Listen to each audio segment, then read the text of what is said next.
dual citizenship, and I told them that I'm not a dual citizenship holder.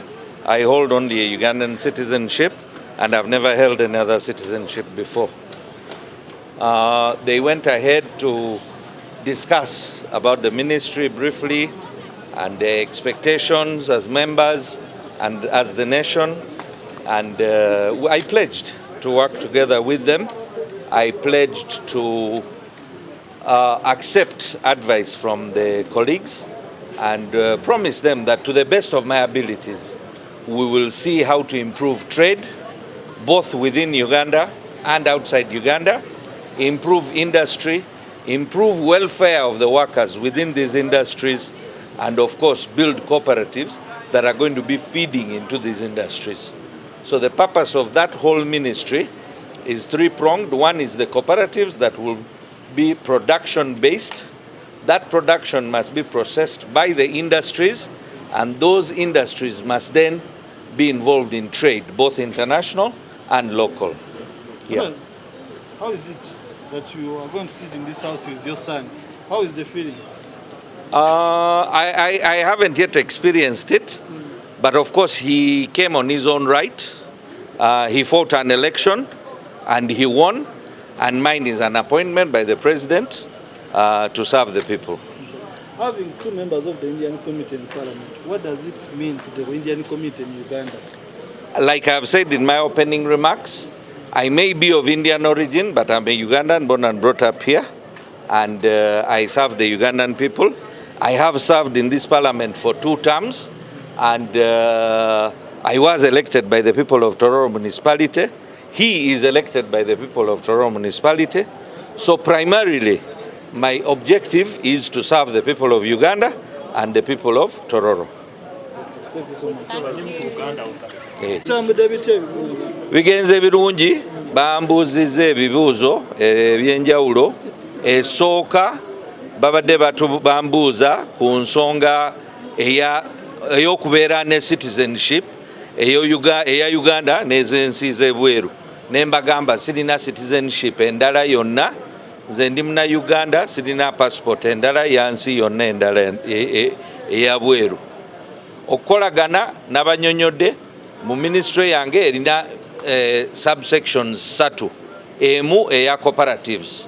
So cooperatives tujja kulaba engeri gye twegattamu n'aba MPs n'abakola mu ministry, tulabe engeri tuyinza okuleeta okukulaakulanya mu abalimi abasobola okukola production. Tulabe production eyo eyingira etya mu industries. So tulina task ey'okuleeta industries, amakolero agagenda okukola ku production eyo gye tugenda okukolamu, and nga industries nga gamaze okukolamu, then products ezinaafulumamu tulina okuzinoonyereza market mu nsi z'ebweru ne mu Uganda muno. Tulabe engeri industries zino zikulaakulanye n'abakozi abakolamu bafunemu bulungi. Oli otya nti ogenda kukiika ne mutabani wo mu house y'e12? Of course, waliwo ssanyu, naye jjukira ye baamulonda bulonzi, nze muzeeyi eyannonda. So waliwo enjawulo ku nsonga ezo. Naye ffenna tulina okukolera abantu b'e Tororo n'okukolera abantu b'ensi yaffe e Uganda. Of course, mu economics waliwo ekintu kye bayita endogenous factors and exogenous factors. Waliwo factors eziva ebweru nga entalo zino eziri mu Gulf countries. Ezo kati waliwo ebitono nnyo bye tusobola okubikoleramu. Naye waliwo ezaffe, ensonga ezaffe z'omu Uganda ne muno mu Africa nga Congo, Sudan, Tanzania, ne Burundi, ne Rwanda, ne Kenya. Ezo tuyinza ozikwatamu ne tukubaganyamu birowoozo, tulabe engeri gye tusobola okuyamba abantu baffe okukulaakulanyamu. Ya katusabe, mutusabire tukikole. Mutusabire Katonda ampa amaanyi n'amagezi nsobole okuleeta aba investors kuva mu nsi z'ebweru. Today and tomorrow we are vetting people that were designated as cabinet ministers, ministers of state. The spokesperson of the Appointments Committee is the Speaker of Parliament. He's the one who will determine how to communicate, but he also must give a report to the appointing authority that sent these people. But what I can say is really what has been in the public domain. Questions of law. There are clarified positions in the law. For example, for one to be government chief whip, you must be a member of parliament. Honorable Kasule Lumumba had been appointed to that position, but then she's not a member of parliament. So that was rectified with immediacy. There's also been concerns of people who hold dual citizenship. Some will hear multiple citizenship. The law says they cannot hold certain positions of responsibility, such as cabinet minister or minister of state.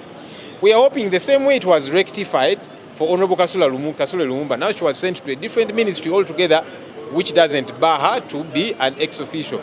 So for these who have got dual citizenship, because we have not seen them yet, they have not come yet, my hope is that they will not even show up. You know, that will be rectified, because it's a position of the law. It's not debatable.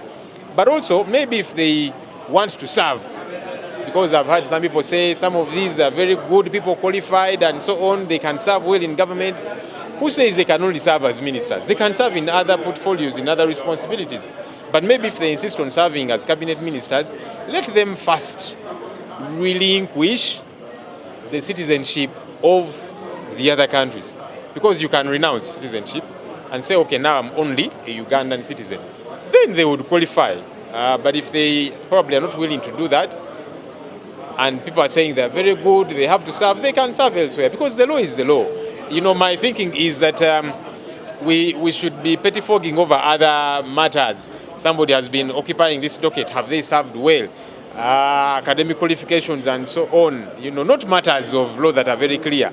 Yeah, issues like some of these who have either been internal affairs, defense, security, and so on. Some of our concerns, Attorney General, is political prisoners. People that are in jail for 6-7 years, they have not had trial kickoff. That's outright illegal. You know, others, the Supreme Court declared and said the court-martial, military court-martial, has got no authority over civilians. Now, those people are still held on remand. When we went to the High Court and said, can we seek for bail? The High Court said, but they've not been charged before us. We don't know them. So they remain in limbo. Those issues have got to be remedied. Now, those are the issues that we should be quarreling over, not matters of law, to try and break the Constitution and so on, because that cannot and should not happen. What's the way forward? Well, afterwards, like I've said, the Speaker is the spokesperson of the Appointments Committee. He will give a report to the appointing authority and perhaps even communicate whatever the outcomes will be.